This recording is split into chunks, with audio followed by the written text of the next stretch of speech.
Seja louvado nosso Senhor Jesus Cristo. Reverendíssimos Frei Marcelo, Padre Tiago, Reverenda Priora, Elisângela e todos os nossos queridos irmãos da Ordem Terceira do Carmo. Estamos no segundo dia da nossa novena em honra de nossa Mãe, a Virgem Maria, a Virgem do Carmo. Hoje iremos meditar sobre o tema Maria Santíssima, causa de nossa alegria. Alguns anos atrás eu li um livro que tratava das bem-aventuranças, do autor católico espiritual Jacques Philippe. O título do livro era muito sugestivo: A Felicidade Onde Não Se Espera. Hoje, quando deparamos com o tema da nossa meditação, podemos nos perguntar: em que consiste a nossa perfeita alegria? O Catecismo da Igreja Católica afirma que o homem tem vocação para a bem-aventurança, pois todo homem aspira pela felicidade, mas não qualquer felicidade, mas aquela que é dada por Deus.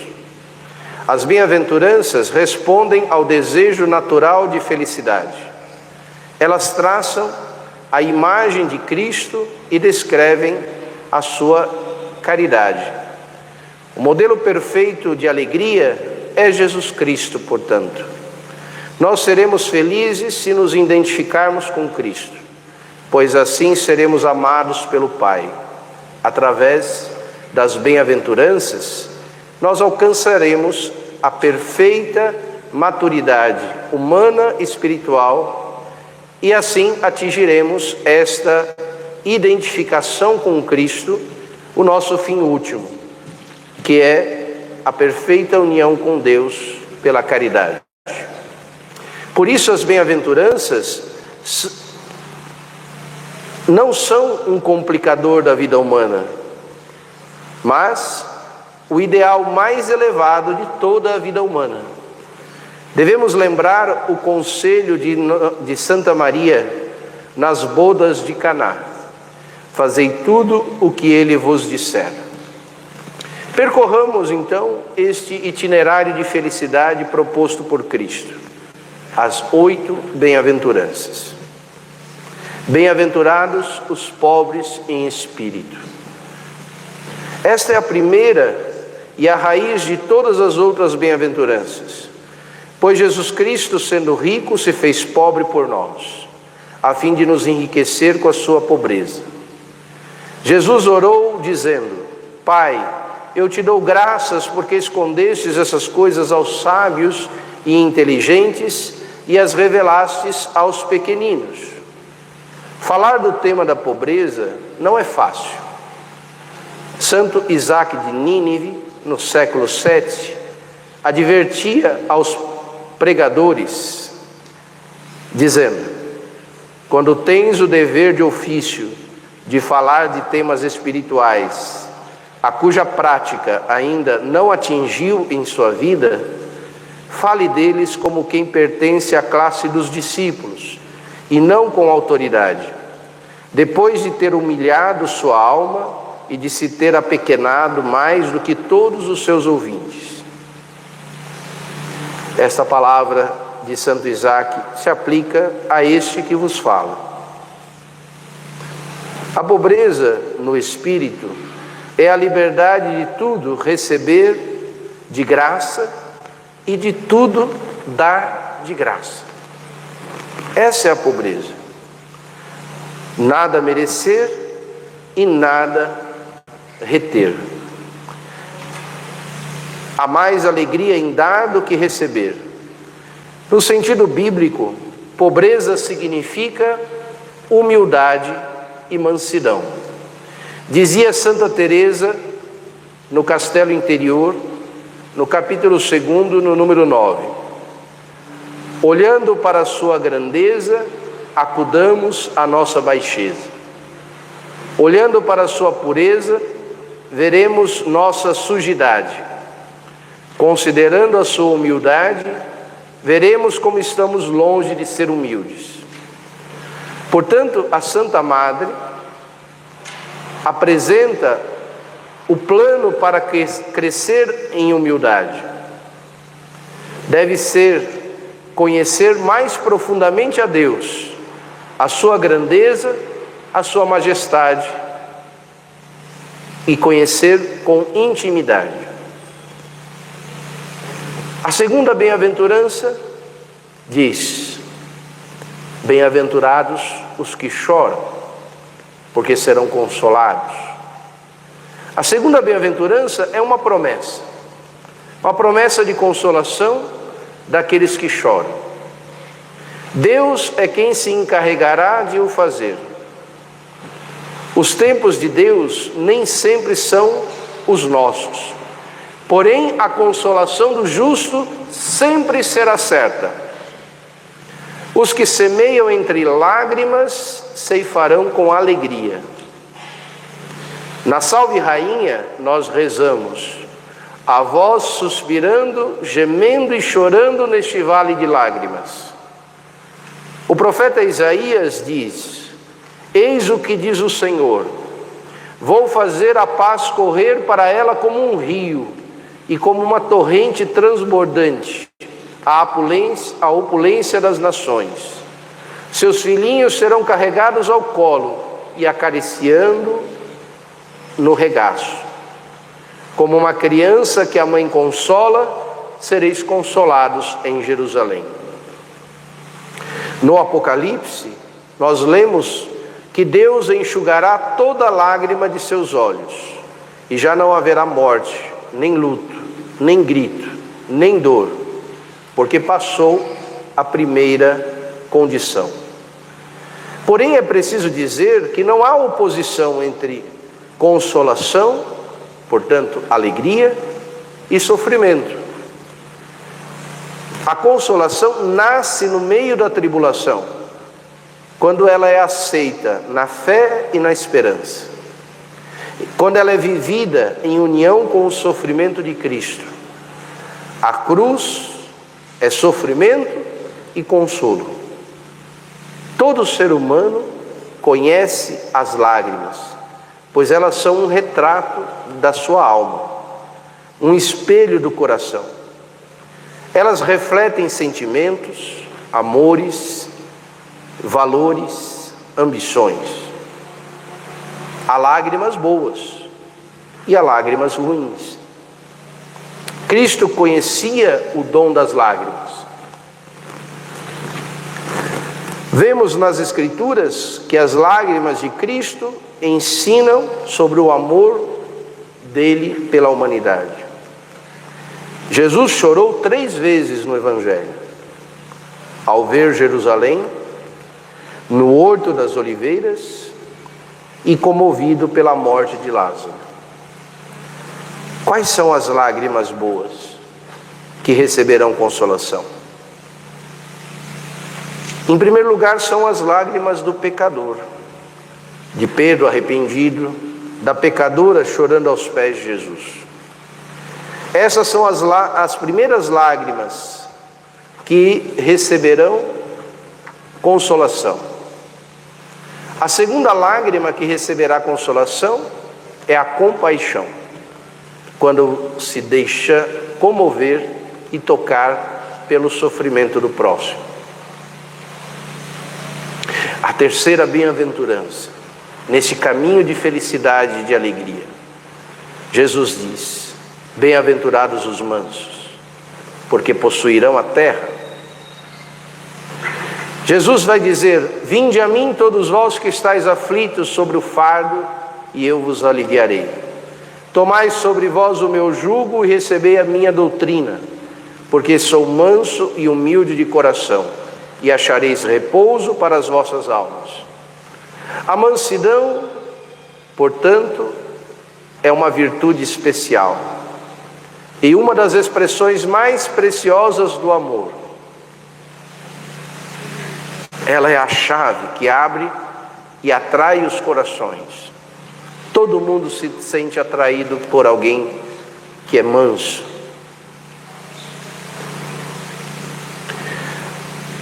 Ela é a virtude que modera a ira segundo a reta razão, deixando-a para que se manifeste quando necessária.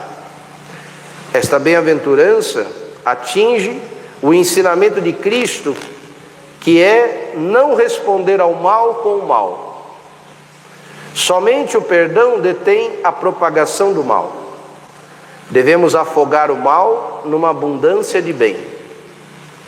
O amor aos inimigos, o bem feito ao nosso agressor, desarma os planos do malvado. Mansidão é o domínio sobre a cólera. O triunfo do mal é provisório. Permaneça calmo e confiante, pois os mansos herdarão a nova terra, e nela gozarão de imensa paz.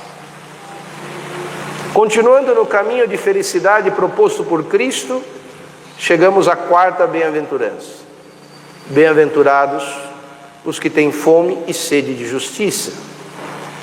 Essa justiça de que temos fome e sede é a salvação, a santidade, pois Deus é justo e fiel e quer salvar o homem. Portanto, justiça e santidade são sinônimos. O homem será justo na medida que for santo aos olhos de Deus. Aquele que pratica com amor a lei do Senhor. Esta fome e esta sede de santidade deve ser buscada com determinação e coragem. Santa Teresa diria, com determinada determinação. Significa deixar-se trabalhar por Deus e pela sua graça, como o barro nas mãos do oleiro. Este deve ser o nosso desejo mais profundo. O coração humano deseja muitas coisas, porém a santidade deve ser o desejo mais profundo, o motor que nos impulsiona. O contrário destes é o pusilânime, que recusa o esforço, pois receia se comprometer e fracassar. Ele é o morno, o tíbio, de que fala o Apocalipse. Normalmente eles acusam os magnânimos de serem fanáticos e presunçosos. Não chegam a praticar o mal, mas quase não se esforçam para praticar o bem. E se desculpam dizendo que existem pessoas piores do que ele. Dante, ao descrever o inferno na Divina Comédia, antes de penetrar nos círculos criminosos, os pecados capitais, ele imagina um vestíbulo, uma entrada, onde estão retidos aqueles cujas vidas não mereciam nem censura, nem louvor, nem foram rebeldes, nem foram leais. Um grande carmelita dizia: eu nasci para as coisas grandes. Santo Stanislau Kotska. Avançando um pouco mais nesse caminho de alegria e de felicidade proposto por Cristo, chegamos à quinta bem-aventurança. Bem-aventurados os misericordiosos, porque alcançarão misericórdia. A quinta bem-aventurança afirma que receberemos aquilo que praticamos. Não julgueis e não sereis julgados. Perdoai e sereis perdoados. A misericórdia abarca várias virtudes e atitudes, não somente o perdão, mas também a bondade, a caridade, a benevolência, a paciência, a esmola. Porém, com certeza, o perdão é o mais difícil, às vezes até heróico. Contudo, ele é indispensável, pois só o perdão cessa o mal. O perdão é um bem feito a nós mesmos. Somos esperados, pois esperamos de Deus a consolação. Como não lembrar o exemplo de São João Paulo II, que perdoou o homem que o tentou lhe matar? Chegamos à sexta bem-aventurança. Bem-aventurados os puros de coração. A promessa dessa bem-aventurança é que verão a Deus. O coração puro é um coração inteiramente decidido por Deus. A pureza de coração também tem implicações com relação ao próximo. Ou seja, deve-se amar o próximo de maneira sincera, respeitá-lo e nunca fazer dele um objeto a satisfazer os meus interesses. O próximo não é uma mercadoria ou um meio de satisfação. Vemos hoje a ausência de pureza de coração no uso da sexualidade, a mercantilização dos corpos, a hipererotização das relações interpessoais. Desapareceu a noção de pudor, de modéstia e de castidade. Estamos chegando quase à conclusão deste caminho de felicidade. Chegamos à sétima bem-aventurança. Bem-aventurados os que promovem a paz, porque serão chamados filhos de Deus. Esta pode ser chamada a plenitude das bem-aventuranças, pois ela é o resultado das outras 6 primeiras. A promessa é a filiação divina. 7 é o número da perfeição. E ser chamado filho de Deus é a maior de todas as honras. A paz desejada e promovida aqui não é somente ausência de conflito, mas também ordem, plenitude, realização e felicidade. A paz é a tranquilidade na ordem, dizia Santo Tomás. O contrário da paz não é somente guerra, mas também frustração, vazio interior, inquietude e insatisfação. São Bento dizia a todos os que desejavam entrar para a ordem e viver no mosteiro: aqui encontrareis a paz. A nossa paz vem da nossa comunhão com Jesus, príncipe da paz. Ela é fruto da oração, pois a oração é um lugar de pacificação. Chegamos à última bem-aventurança. Bem-aventurados os que são perseguidos por causa da justiça. A oitava e última bem-aventurança, longe de lhes ser causa de tristeza e desânimo e aflição, deve ser fonte de confiança no Senhor e de alegria, pois este é o modo mais perfeito de identificação com Cristo.